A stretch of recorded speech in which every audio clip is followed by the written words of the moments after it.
The heavy, rhythmic thud of the headboard against the velvet-lined wall of the penthouse suite in San Francisco's Nob Hill was the only metronome to their chaos. Tracy gripped the Egyptian cotton sheets until her knuckles turned a stark ivory against her deep obsidian skin. Above her, the man was a silhouette of lethal precision and raw, unbridled hunger. He didn't move like a lover, he moved like a predator reclaiming territory. The scent of him, expensive sandalwood, crisp gin, and the metallic tang of something dangerous, clung to the air, thicker than the heat radiating between their bodies. He was one of the triplets, though. Tracy didn't know that yet. To her, in the blurred, neon-tinged hours of 3 a.m., he was simply Client 402. He was Korean, his skin the color of cream under the amber glow of the bedside lamp, his back a canvas of intricate ink that shifted with every flex of his muscles. A sprawling tiger leaped across his shoulder blades, its eyes seeming to watch her as he drove into her with a desperation that felt less like sex and more like an exorcism. Tracy arched her back, her breath hitching in a jagged sob she refused to let escape. In this world, she wasn't Tracy the girl with dreams. She was the ghost, the body, the temporary escape bought with a stack of $100 bills sitting on the mahogany dresser. "Look at me," he commanded, his voice a low, gravelly rasp that vibrated in the marrow of her bones. He didn't speak English with a struggle. He spoke it like he owned the language, every syllable polished and sharp. Tracy opened her eyes, meeting a gaze so intense it felt like a physical weight. His eyes weren't just dark, they were a void, hungry, and bottomless. He reached down, his fingers long, calloused, and wearing a heavy gold signet ring, intertwining with hers, pinning her hands above her head. "You aren't like the others," he whispered, leaning down until his lips grazed the shell of her ear. "There is fire in you, even when you try to play the Ice Queen." Tracy bit her lip, the iron taste of blood grounding her. She couldn't afford to feel. Feeling was for people who didn't have 3 lives to balance. Feeling was for people who weren't drowning in the shadows of a city that wanted to swallow them whole. But as his mouth found hers, a searing, bruising kiss that tasted of lightning, she felt the walls of her carefully constructed armor start to hairline fracture. When he finally collapsed against her, his heart hammering a frantic rhythm against her chest, he didn't pull away. He stayed, his breath hot against her neck, his hand tracing the curve of her hip as if he were memorizing a map he intended to follow home. "Stay the night," he murmured, the words barely audible. Tracy didn't answer. She waited until his breathing evened out into the heavy rhythm of sleep, then she disentangled herself with the practiced grace of a thief. She dressed in the dark, her movements silent, her heart a leaden weight. She didn't look back at the tiger tattoo or the man who had made her feel, for a fleeting second, like she existed. She took the money, slipped out of the penthouse, and disappeared into the fog-drenched streets of San Francisco, washing the scent of him off her soul before the sun could rise on her second life. Hours later, the fog had lifted, replaced by the relentless, sterile glare of mid-morning. Tracy smoothed the apron of her uniform, the cheap polyester a harsh contrast to the silk she'd worn hours prior. She stood behind the counter of the Golden Crane, a high-end bistro in the heart of the financial district. Here, she was invisible. She was the girl who brought the water, the girl who cleared the crumbs, the girl who never made eye contact.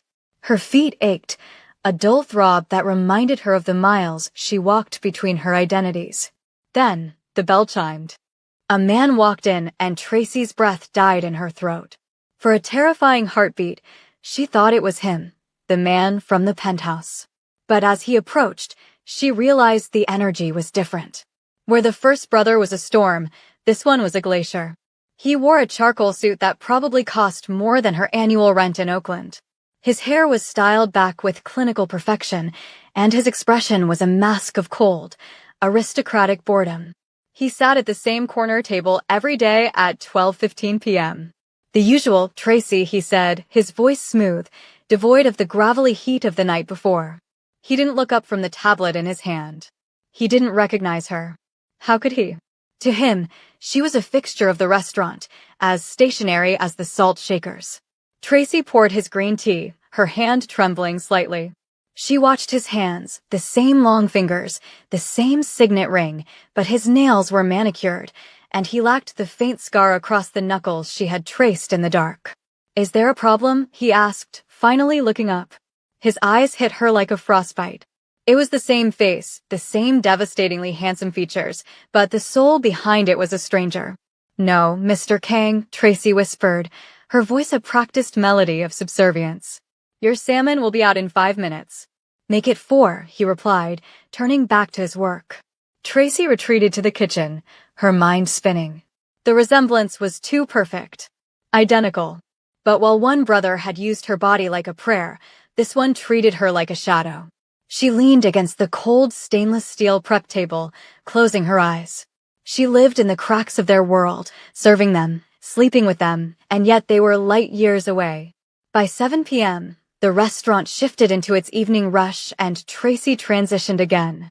On the nights she didn't have a client, she worked as a part-time bottler for a high-end liquor distributor, hauling heavy crates in the damp, industrial chill of the Embarcadero docks. It was backbreaking work, the kind that left her skin smelling of hops and damp wood, but it kept her away from the mirrors. In the dark of the warehouse, she didn't have to look at the woman she was becoming. She was just a pair of hands, moving glass, earning the right to survive another day. She was stacking a crate of expensive soju destined for a private club in Daegu when a shadow fell over her. She didn't turn around. She knew the heavy, predatory gait of the warehouse foreman, a man who thought his position gave him rights to more than just her labor. "You're working late, Tracy," he sneered, his hand landing heavily on her shoulder, his fingers digging into the muscle. "You know, there are easier ways to make a bonus. A girl like you shouldn't be wasting those curves on crates." Tracy jerked away, her eyes flashing with a fire she usually kept buried. "Touch me again, Miller, and you'll be drinking your dinner through a straw." He laughed, a wet, guttural sound. "Always so feisty. That's what makes it fun." He lunged for her, pinning her against the cold brick wall.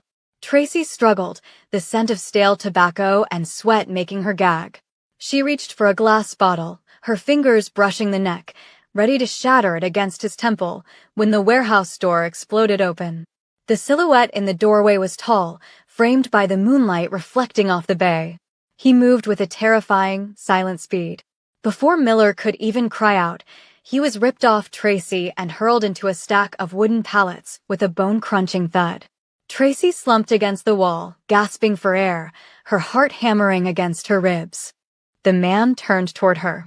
He wore a black leather jacket, his dark hair disheveled, a cigarette dangling from the corner of his mouth. He looked like the first brother, but the aura was different yet again. This wasn't the predator or the prince. This was the rebel. This was the one who burned the world down just to see the flames. He looked at her, his eyes raking over her disheveled uniform and the bruise already forming on her wrist. "You're late with the delivery," he said, his voice a low, dangerous hum. He didn't ask if she was okay. He didn't offer a hand. He just looked at her as if he were seeing something he hadn't expected to find in a warehouse. "My brothers said the girl here was efficient. They didn't mention you were a fighter." Tracy froze. "My brothers." The words echoed in her skull like a death knell. The client. The diner. The rebel. 3 men. 1 face. And all of them had found her. "Who are you?" she whispered, her voice cracking. He stepped into the light, a slow, predatory grin spreading across his face. He reached out, his thumb brushing the bruise on her wrist with a tenderness that felt like a threat. "I'm the one you haven't met yet, Tracy. But don't worry. We're triplets. What belongs to one belongs to all." He leaned in, his breath smelling of cloves and expensive whiskey. "And we've decided that you belong to us. Beautiful people. The shadows are deepening and the secrets are just beginning to bleed out. If you can feel the heat rising in this triple threat encounter, you need to hit the subscribe button, turn on your notifications, and drop a comment below. If you were Tracy, which brother would you fear the most? The predator, the prince, or the rebel? Stay tuned, because the real game is about to begin." The warehouse air grew cold, the silence thick enough to choke. The man in the leather jacket, the rebel, Jace Khan, didn't look at the groaning foreman on the floor. He looked at Tracy as if she were a rare specimen under a microscope, his eyes flickering with a chaotic sort of amusement. He was the third pillar of the Kang triplet empire, The one who handled the messy work in San Francisco's underworld while his brothers handled the money and the shadows. You're trembling, Jace noted, taking a long drag of his cigarette and exhaling a cloud of clove-scented smoke into her face. Is it fear, or is it because you recognize the face? Do I look like the man who paid for your screams last night, or the one who ignores your existence over lunch? Tracy's stomach did a slow, sickening roll. The triple life she had cultivated, the whore, the server, the laborer, wasn't just compromised, it was being dissected. She tried to push past him, but Jace moved with the fluid grace of a viper, his arm slamming against the brick wall next to her head, boxing her in. I don't know what you're talking about, she hissed, though her voice betrayed her. Lying is a poor color on you, Tracy. Especially when my brothers and I share everything. Thoughts. Ambitions. Blood. He leaned in, his nose brushing hers. And very soon, memories of you. He didn't wait for a response. He grabbed her by the arm, not roughly, but with an iron grip that brooked no argument, and led her toward a blacked-out SUV idling at the dock's edge. He threw her into the back seat where two other figures sat draped in the gloom. The door clicked shut, the child locks engaging with a sound like a guillotine blade. The interior of the car smelled of leather and power. To her left sat the prince, Leo Kong, the man from the restaurant. He didn't look at her. He was staring out the window, his profile sharp and cold. To her right sat the predator, Dante Kong, the man who had pinned her to the velvet headboard only hours before. He was the only one looking at her, a dark, possessive smirk playing on his lips. The trifecta is complete, Dante whispered, his hand sliding over the seat to rest on Tracy's thigh. The touch was familiar, sending a traitorous spark through her body that she tried to douse with pure hatred. You left before I could give you your tip this morning, Tracy. I don't like unfinished business. Why are you doing this? Tracy found her voice, though it was small. I'm a nobody. I'm a girl from Oakland trying to pay off her mother's medical debts. Let me go. Leo, the prince, finally turned his head. His gaze was icy, clinical. You are never a nobody once you've entered our orbit. You served me tea with a hand that had touched my brother's skin. You worked these docks, moving our shipments of soju from Busan. You are woven into our lives, Tracy. And the Kong family doesn't leave loose threads. We're going to Palazzo, Jace said from the front seat, his eyes meeting hers in the rearview mirror. A little neutral ground. We have a guest coming to dinner, and you, my sweet, are the guest of honor. Palazzo wasn't a restaurant, it was a fortress disguised as a private club in the hills of Pacific Heights. As they entered, the staff bowed so low their foreheads nearly touched the floor. The triplets walked in a phalanx, Tracy trapped in the center. They reached a private dining room where a man already sat, draped in a suit of loud, offensive gold silk. It was Don Moretti, a rival whose reputation for cruelty made the Kangs look like saints. He looked at Tracy, his eyes traveling over her curves with a greasy, lingering hunger that made her skin crawl. So, these are the famous Kong triplets, Moretti sneered, his voice like gravel in a blender. And this must be the little bird I've been hearing about. The one who works 3 jobs and still finds time to be the most beautiful thing in the Bay Area. Moretti stood, walking toward Tracy. I offered you a job a month ago, girl. You told my man to go to hell. I don't like being told no by a waitress. He reached out to grab her chin, his rings cold against her skin. Maybe I'll take you as interest on the debt your brothers owe me for the Busan shipment. The room went deathly silent. Tracy felt the air pressure change. Dante stepped forward, his eyes turning into black glass. Leo set his wine glass down with a precise, lethal click. Jace reached into his jacket, the silhouette of a weapon visible. Take your hand off her, Moretti, Dante said, his voice a low, vibrating growl that promised a slow death. She's just a girl, Moretti laughed, not sensing the cliff he was standing on. A whore from the docks. What do you care? In a move so fast Tracy couldn't track it, Dante's hand lashed out, grabbing Moretti's wrist and twisting it until the sound of snapping bone filled the room. Moretti screamed, falling to his knees. Jace was there a second later, the barrel of a suppressed pistol pressed firmly against Moretti's temple. She is not a girl, Leo said, standing up and smoothing his waistcoat. He walked over and stood over the cowering Dawn. She is the only woman who has ever seen all 3 of us and survived. She is our obsession. She is our property. And if you ever breathe the same air as her again, I will personally ensure your body is never found. Jace kicked Moretti's gun across the floor. Get out. Before I decide your tongue would make a nice centerpiece. Moretti scrambled away, his ego bruised worse than his wrist, fleeing the room with his tail between his legs. But the victory felt hollow to Tracy. She looked at the three brothers, the predator, the prince, the rebel. They weren't her saviors. They were her new jailers. Dante turned to her, his expression softening into that terrifying, dark heat. He reached out, wiping a stray tear from her cheek. Did he scare you, Tracy? You scare me more, she whispered. Dante's smile widened. Good. Fear is just love with a shorter fuse. He signaled to Leo, who produced a velvet box. Inside sat 3 identical bracelets, platinum, set with black diamonds. One for each of them. One for each of her lives.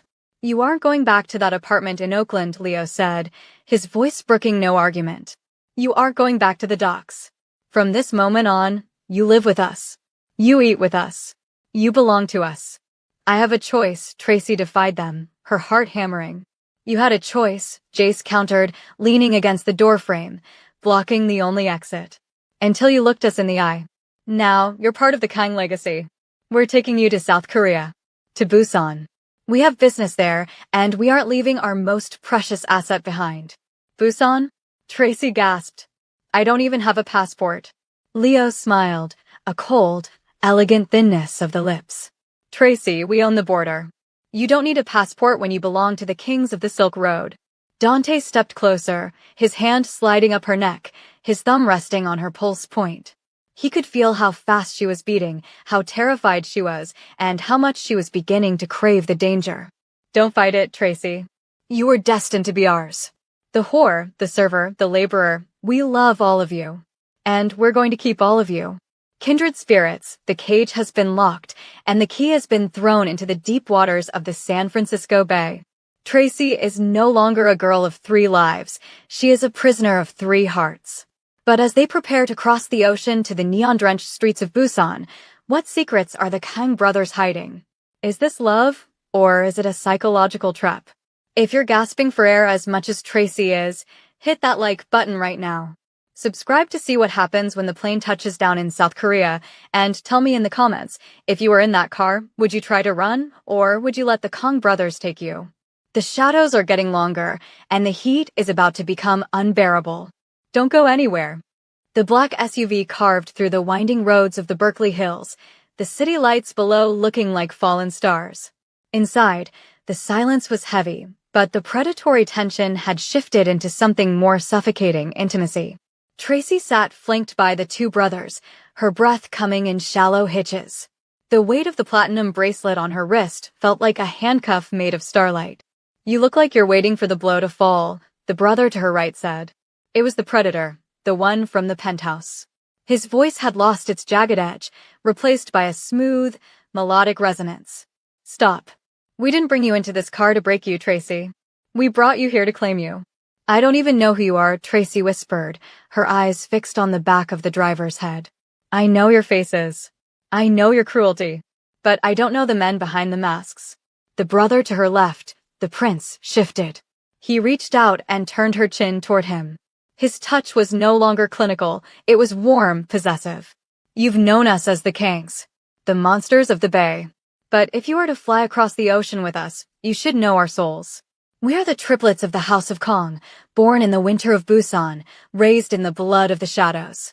He leaned in, his gaze softening. In the world of the light, I am Leo. But to my blood and to the woman who will share my breath, I am Kong Minho. It means shining goodness, a name my mother gave me before the world turned me into a blade. I handle the strategy, the money, and the laws we break. I am the mind of this trinity. Tracy looked at him, seeing the Minho behind the Leo, the boy who had been forced to become a fortress. The brother to her right, the one who had first tasted her skin in the dark of the penthouse, leaned closer until she could smell the expensive tobacco and citrus on his breath. And I am Dante to the clients who pay for my silence. But to you, I am Kang Hyunwoo. It means dark and mysterious strength. I am the fist. I am the one who ensures that what is ours stays ours. I took you first because I recognized the fire in your eyes before my brothers did. I am the heart of this trinity, however blackened it may be. Tracy's pulse throbbed against her throat.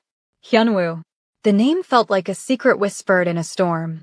From the front seat, the rebel, the one who had saved her from the warehouse foreman, turned around. He didn't have his cigarette now. His face was open, a raw, dangerous honesty in his eyes. And I'm Jace. But in the alleys of Busan where I learned to fight, I am Kang Seo-jun.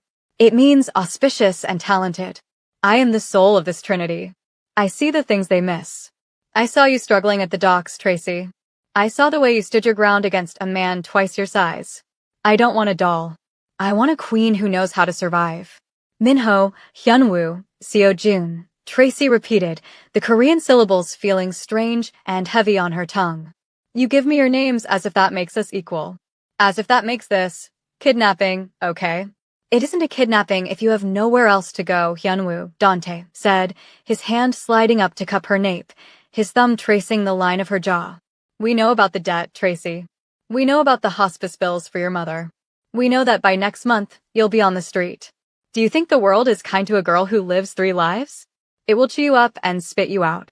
We are simply offering you a different kind of cage, one where you are fed, protected, and loved. Loved? Tracy scoffed, though her eyes filled with traitorous tears. You don't love me. You're obsessed with a girl who fits into the slots of your day. Perhaps, Minho Leo conceded, his voice a silken caress. But in Busan, where the rich cities of the south glitter like gold, we will show you what it means to be a king. We are going to Busan, Tracy. Not the tourist traps, but the high-rises of Marine City and the private villas of Haeundae. You will see a world of wealth you cannot imagine, and you will be at the center of it. Why me? She cried out, the frustration finally boiling over. There are thousands of women. Why the black American waitress from Oakland? Seo-jun, Jace, reached over the seat, his hand catching hers, squeezing it. Because you are the only one who didn't look at our money or our power. You looked at us. You called Seo-jun a rebel, you served Minho with dignity, and you gave Hyunwoo your fire. You are the bridge between our 3 divided souls. You are the only thing we all agree on. The SUV pulled into a private hangar at San Francisco International Airport. A sleek, black Gulfstream sat waiting, the engines already whining with a low-frequency power that vibrated in Tracy's chest. The Kang family crest, a stylized dragon intertwined with a tiger, was painted on the tail in matte gold. As they stepped out of the car, the wind whipped Tracy's hair across her face. Hyunwoo draped his cashmere coat over her shoulders, shielding her from the chill. Tonight, we leave the waitress, the whore, and the laborer behind, Minho said, gesturing toward the stairs of the plane. In Korea, you will be Tracy Kang. You will learn our language, you will wear our silk, and you will sleep in our bed. One bed, Tracy whispered, her heart skipping a beat. Seo-jun grinned, that wicked, rebellious flash in his eyes. We told you, Tracy. We share everything. Especially the things we cherish most. They boarded the plane, and as the door sealed shut, Tracy felt a finality that terrified and exhilarated her. The interior was a palace of cream leather, gold accents, and the finest Korean pear wine. She was seated in a plush chair, and as the plane began to taxi, the 3 brothers took their places around her. They didn't speak. They simply watched her, 3 identical pairs of eyes filled with a terrifying, absolute devotion. She looked out the window as the lights of America faded beneath the clouds. She was heading to a land where these men were kings, to a city called Busan that promised both salvation and total surrender. She looked at the 3 bracelets on her wrist, then at Minho, Hyunwoo, and Seo-jun. You're going to break me, aren't you? She asked the empty air. Hyunwoo reached out, taking her hand and kissing the palm. No, Tracy. We're going to build you. And once we're done, you'll never want to be anyone else's. Kindred spirits, the flight has taken off, and there is no turning back. Tracy is 10,000 feet above the ocean, trapped between 3 brothers who have finally revealed their true names. Minho, Hyunwoo, and Seo-jun. The mind, the heart, and the soul. But as they descend into the glittering, dangerous world of the Busan Mafia, will Tracy find her voice, or will she lose herself in the Triplets' shadow? Besties. If you can feel the pressure in the cabin rising, hit that subscribe button right now. We are moving into the heart of the storm. Comment Busan below if you want to see Tracy embrace her power as the King Queen, or run if you think she should escape before they touch down. The Gulf Stream cut through the night sky, a silent phantom hovering over the Pacific. Inside the pressurized cabin, the world was reduced to shadows, gold leaf accents, and the heavy, rhythmic thrum of the engines. Tracy sat on the edge of the oversized leather sleeper sofa, her heart a frantic bird against her ribs. The cashmere coat Hyunwoo had given her had slipped to the floor, leaving her in the thin, worn silk of her slip dress, a relic of her life as Client 402's companion.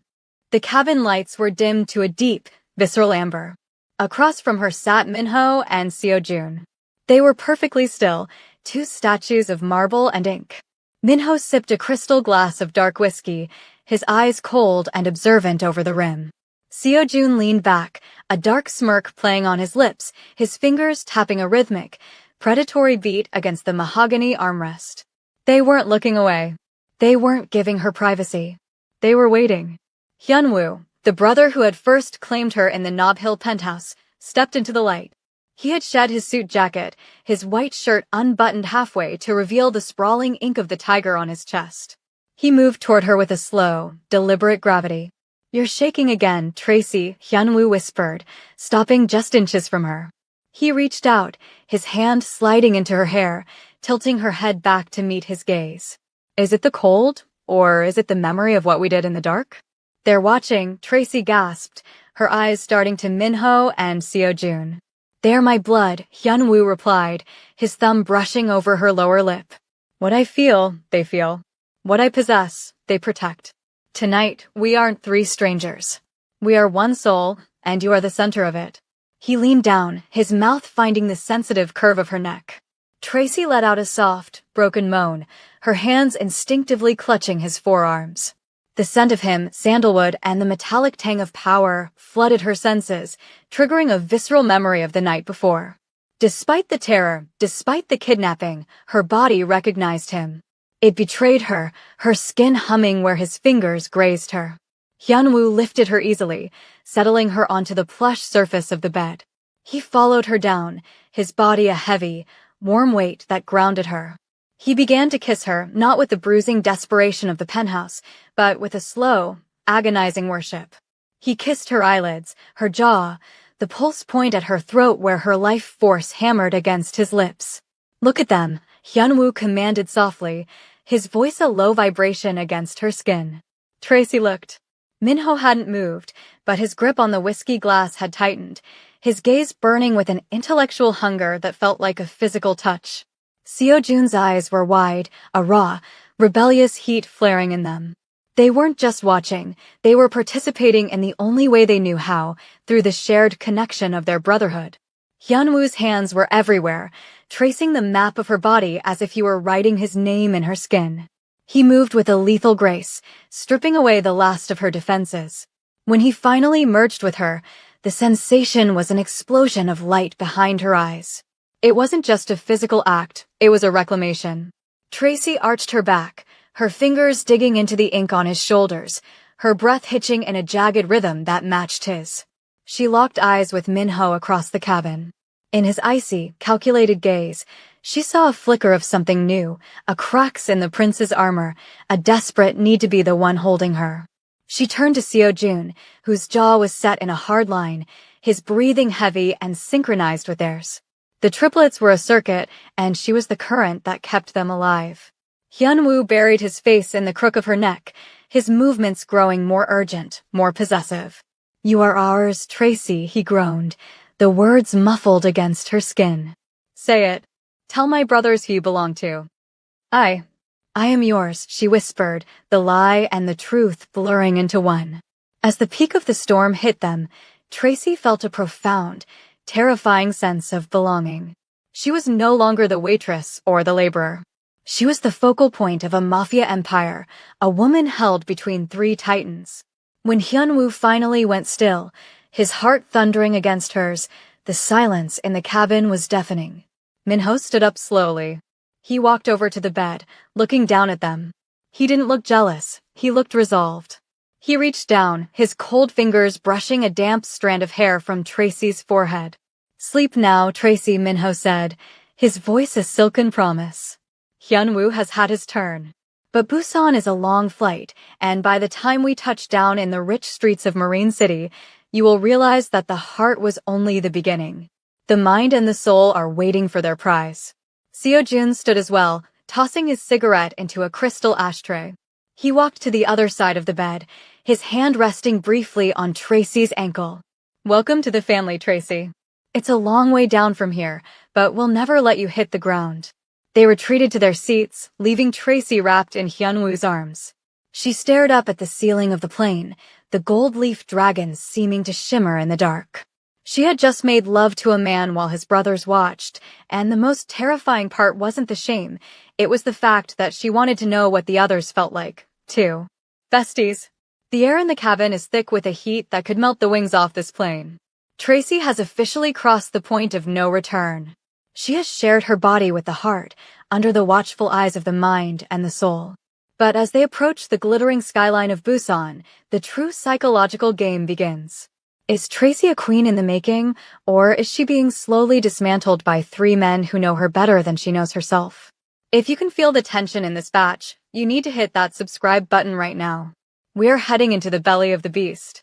Drop a heart in the comments if you think Tracy is falling for the Kangs, or a fire emoji if you think she's playing a long game to destroy them from the inside. The descent into Busan was a symphony of gravity and silence. Outside the oval windows, the lights of Marine City glittered like a spilled chest of jewels against the dark velvet of the Korea Strait. Inside the cabin, the atmosphere had shifted from the raw, explosive heat of Hyunwoo's possession into something more calculated, more haunting. Hyunwoo had retreated to the shadows of the galley, his tiger tattoo glowing under the dim lights as he watched with a satisfied, predatory stillness. Now it was time for the mind and the soul to claim their share of the bridge they had built. Minho, the prince, the strategist, approached the bed first. He hadn't unbuttoned a single pearl button on his charcoal vest. He looked down at Tracy with a clinical intensity that made her feel more exposed than when she was naked. He sat on the edge of the mattress, his weight shifting the silk sheets. He didn't touch her skin immediately. Instead, he traced the platinum bracelet on her wrist with a long, elegant finger. "Hyunwoo is a storm," Tracy, Minho whispered, his voice a cool, intoxicating balm. "He breaks things to see how they work. But I prefer to understand the machinery of the soul. I want to know the thoughts you hide behind those defiant eyes." He leaned over her, his scent of bergamot and old books enveloping her. When his mouth finally touched hers, it wasn't a bruise, it was a question. It was a slow, intellectual seduction that tasted of vintage wine and hidden promises. He moved with a terrifyingly precise grace, his hands finding every nerve ending she didn't know she possessed. While Hyunwoo had conquered her body, Minho was colonizing her mind. As he moved with her, his movements rhythmic and steady, Tracy felt a different kind of surrender. This wasn't the heat of the fire, it was the depth of the ocean. She looked up at him, seeing the coldness in his eyes melt into a desperate, focused adoration. He looked at her as if she were the only equation in the world worth solving. "You are the only variable I couldn't predict," he groaned against her throat, his composure finally fracturing as he reached his peak. But even as Minho's breath hitched, the third brother was there. Seo-jun, the rebel, the soul, didn't wait for permission. He moved like a shadow, sliding onto the bed behind her, his chest a warm, solid wall against her back. He smelled of cloves and the wind of the Busan docks. His hands were rougher than his brother's, calloused from the fights he sought out and the secrets he kept. "Minho wants to own your mind," Seo-jun rasped into her ear, his teeth grazing her lobe. "But I just want to feel you breathe. I want to be the one who knows how your heart beats when you think the world is ending." Minho stepped back, his eyes dark with a rare, satisfied respect, yielding the space to the brother who lived in the blood and the dirt. Seo-jun turned Tracy toward him, his gaze raw and unfiltered. There were no masks here. He took her with a fierce, rebellious hunger that felt like a revolution. It was wild, unscripted, and filled with a longing that made Tracy's soul ache. She was caught in a tide, pulled between the heart, the mind, and the soul.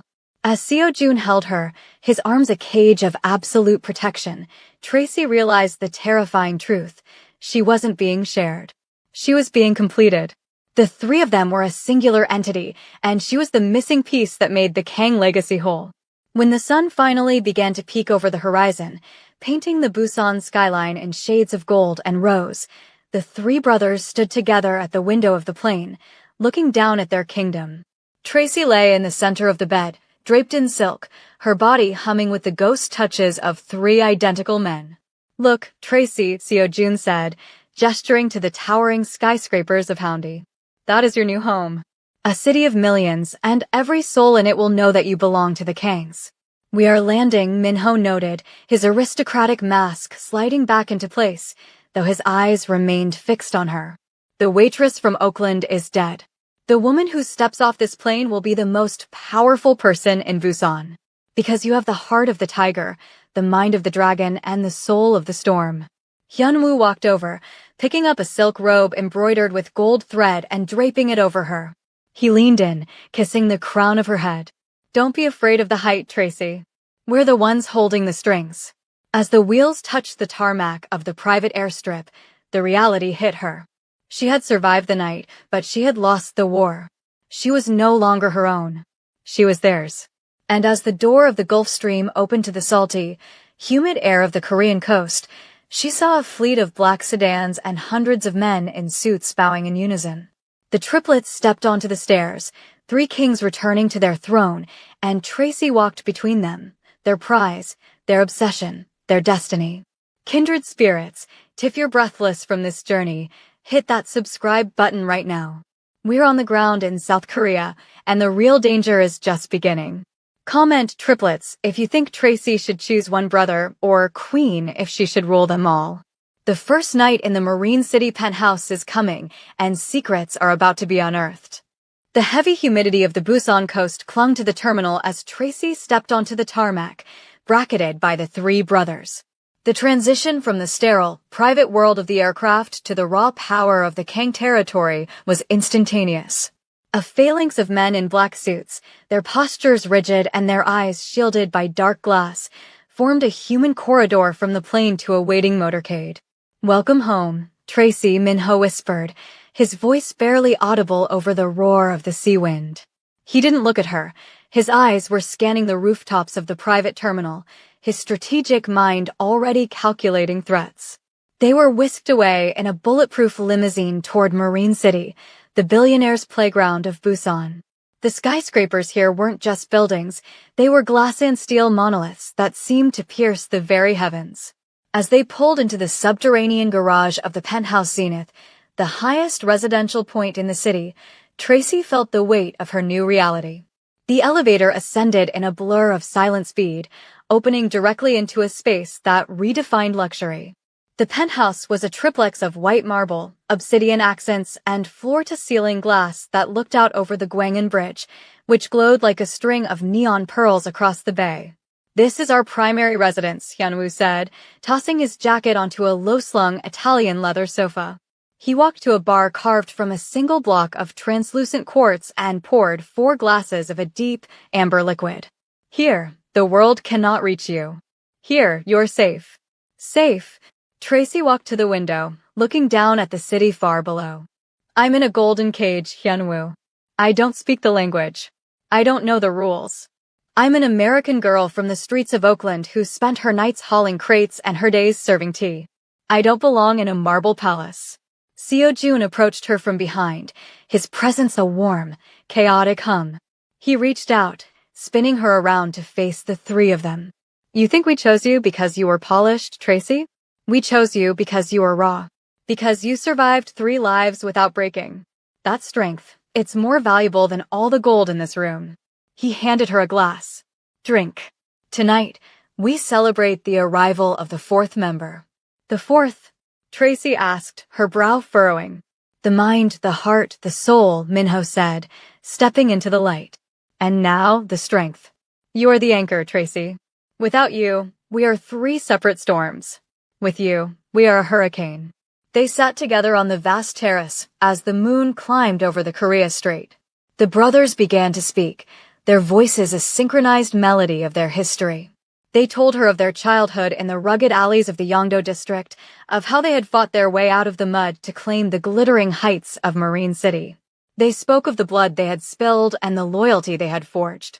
But there is a shadow in this city, Hyunwoo admitted, his eyes darkening. A man named Don Park. He is the old guard. He believes that because we are young, we are weak. He was the one who funded Moretti in San Francisco. He knows about you, Tracy. He knows you are the key to our unity. So I'm a target, Tracy realized, the glass shaking in her hand. You're a prize, Seo-jun corrected, his hand covering hers. And we are going to show Park that the Kangs don't lose prizes. Tomorrow night is the Houndy Gala. It is the most prestigious event in the South. Every Don, every politician, and every socialite will be there. You will walk in as our equal. You will wear the Kang name like a crown. I don't know how to be a mafia queen, Tracy whispered. Minho stood, walking over to cup her face. His touch was cold, precise, but his eyes were filled with an unsettling devotion. You don't have to know, Tracy. We will be your armor. Hyunwoo will be your shield, Seo-jun will be your sword, and I will be your voice. You just have to be yourself, the girl who isn't afraid to look a monster in the eye. The night ended in a blur of silk and whispered promises. They led her to a master suite that spanned the entire top floor, a room with a bed designed for four, looking out over the endless ocean. There, in the quiet of the Busan night, they didn't claim her with fire. They claimed her with tenderness. Minho taught her the first words of her new language, the syllables of I belong to you feeling like a prayer. Hyunwoo traced the scars on her hands from the warehouse work, kissing each one as if he could erase her past. Seo-jun held her close, his heartbeat a steady drum that finally lulled her into a deep, dreamless sleep.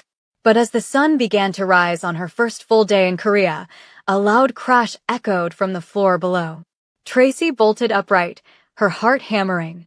The brothers were already moving, their movements a choreographed dance of lethal intent. Hyunwoo reached under the pillow, pulling out a suppressed handgun. Seo-jun grabbed a serrated blade from the nightstand. Minho was already on his phone, barking orders in rapid-fire Korean. Stay here, Hyunwoo commanded, his eyes turning into black ice. He didn't wait for a response. The three of them disappeared through the door, leaving Tracy alone in the vast, silent room. She crawled to the edge of the bed, her breath catching in her throat as she heard the muffled sounds of a struggle below, the thud of bodies, the hiss of suppressed gunfire, and a scream that sounded horribly like Don Moretti. 10 minutes passed.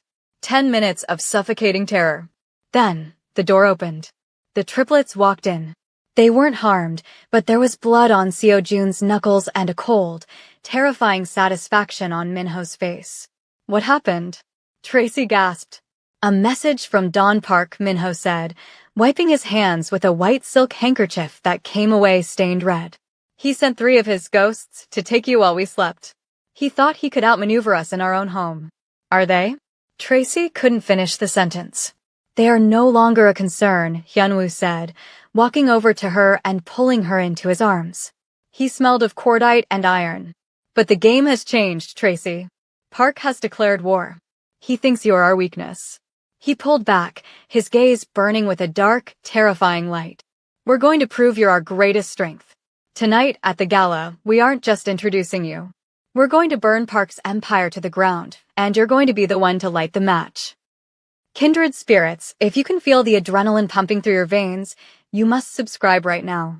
We are moving into the final act where secrets will be shattered. Comment war if you're ready for the Houndy Gala, and tell me, does Tracy have what it takes to be a mafia queen, or is she being used as bait?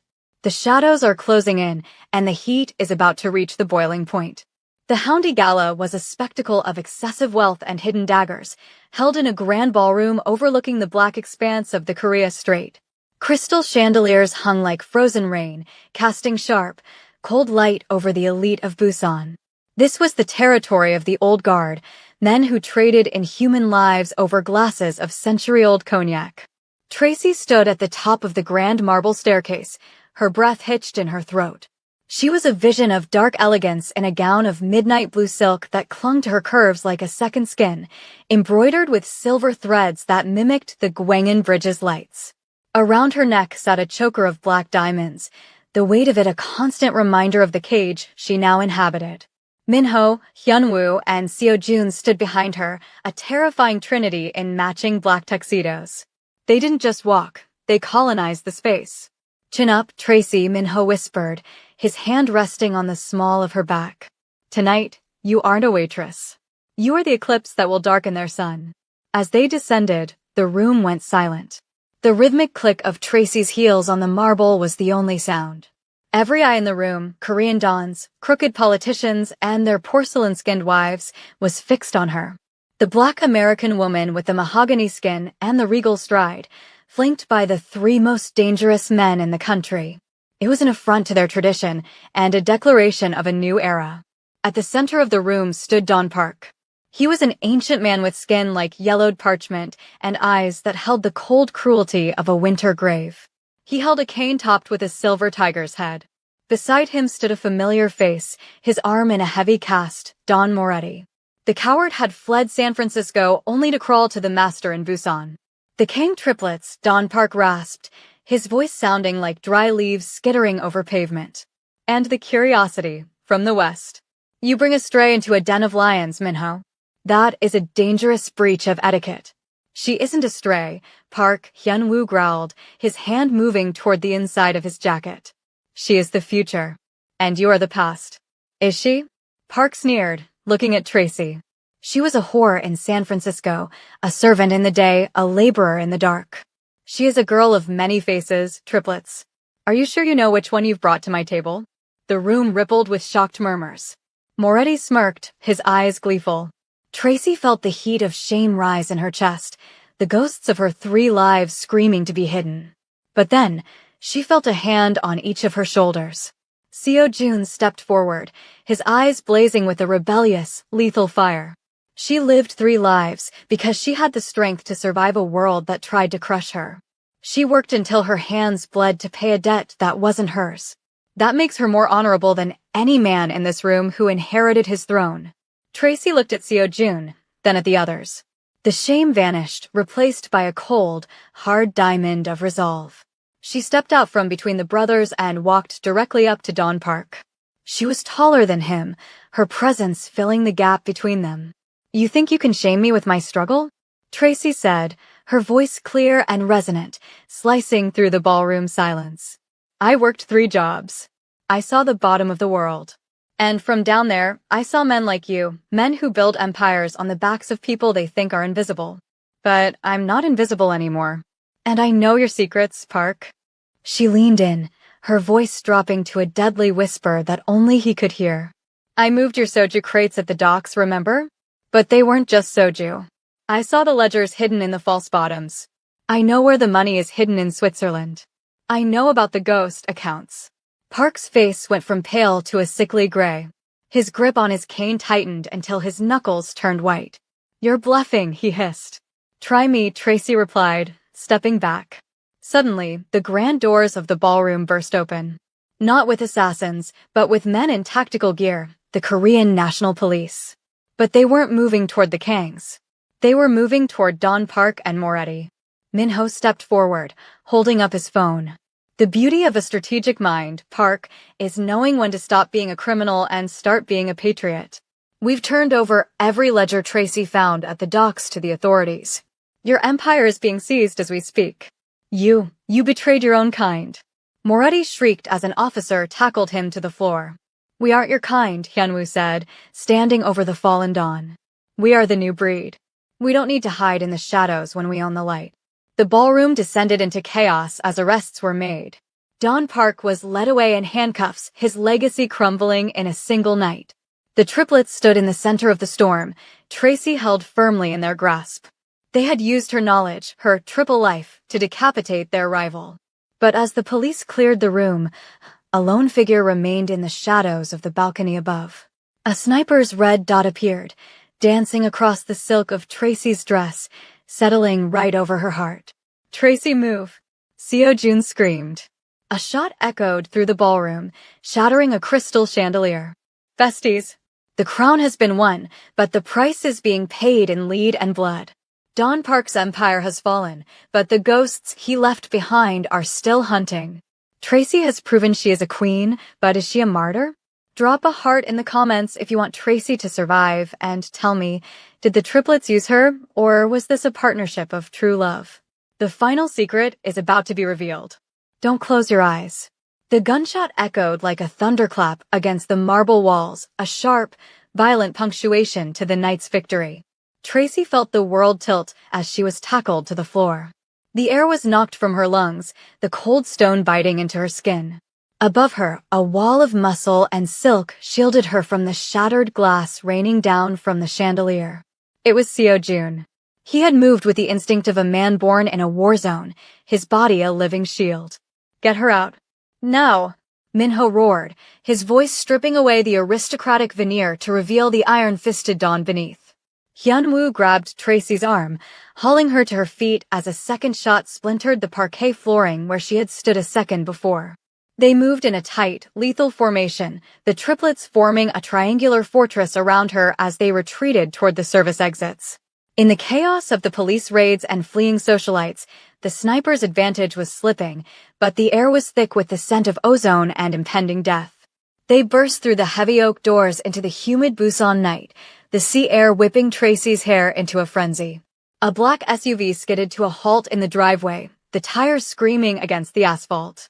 They piled in, the doors slamming shut with a heavy, armored thud just as a bullet sparked off the reinforced glass. Is everyone hit?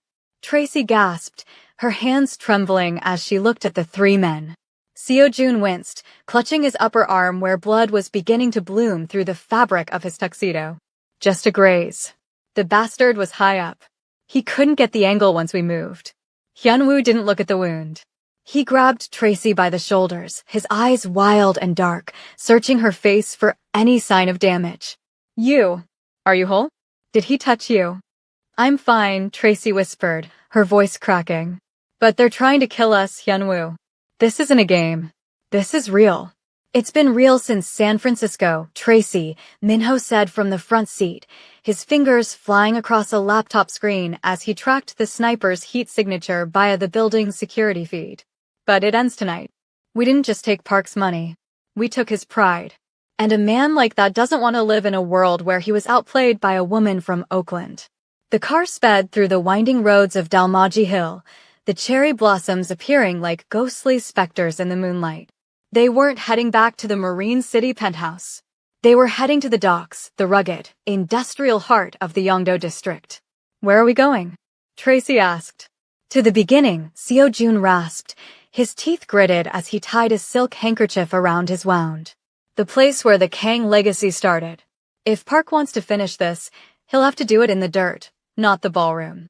They arrived at an abandoned shipyard, a labyrinth of rusted hulls and towering cranes that looked like prehistoric beasts in the fog. The air smelled of salt, old oil, and the cold finality of the end. They stepped out of the car, the silence of the docks broken only by the rhythmic lapping of the tide against the pier. A lone figure stood under a flickering amber street lamp at the end of the dock. It was Don Park. He wasn't in handcuffs. He had used his final connections to buy 10 minutes of freedom, 10 minutes to settle a blood debt. He held a heavy revolver in his hand, his eyes fixed on Tracy. You destroyed 50 years of work in 50 minutes, Park said, his voice a hollow rattle. You think these boys love you? They used you. You were the key to the accounts. You were the only one who could navigate the American docks without raising suspicion. They didn't save you, girl. They recruited you. Tracy felt a chill that had nothing to do with the sea breeze. She looked at Minho. His face was a mask of cold calculation. She looked at Hyunwoo, whose hand was still resting possessively on her hip.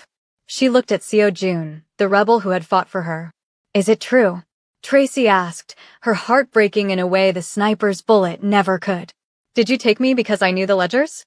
Hyunwoo stepped forward, his eyes never leaving hers. We took you because we needed you, Tracy.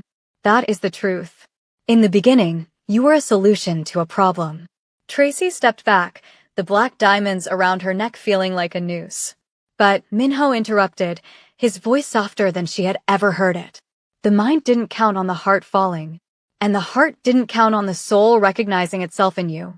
We started with a plan, but we ended with an obsession. We didn't recruit a partner, Tracy. We found our queen. Park raised the revolver, his aim steady despite his age.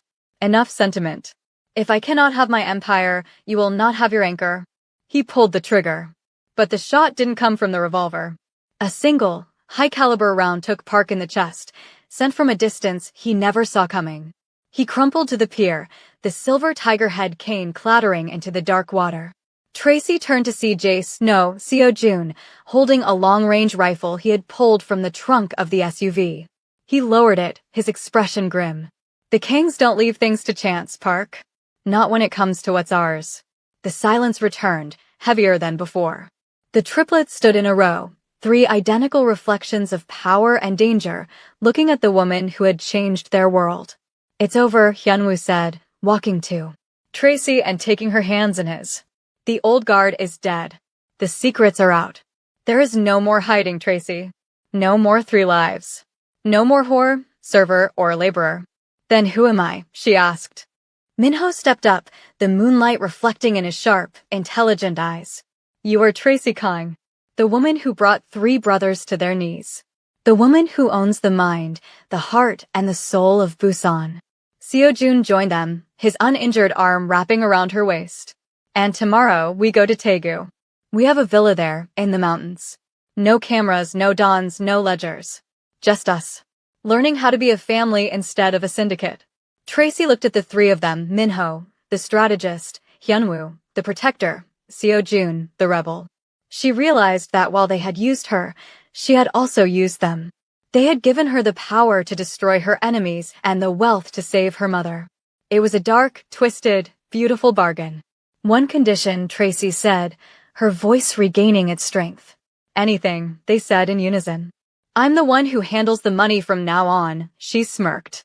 Since I'm the only one who actually knows how to work for it.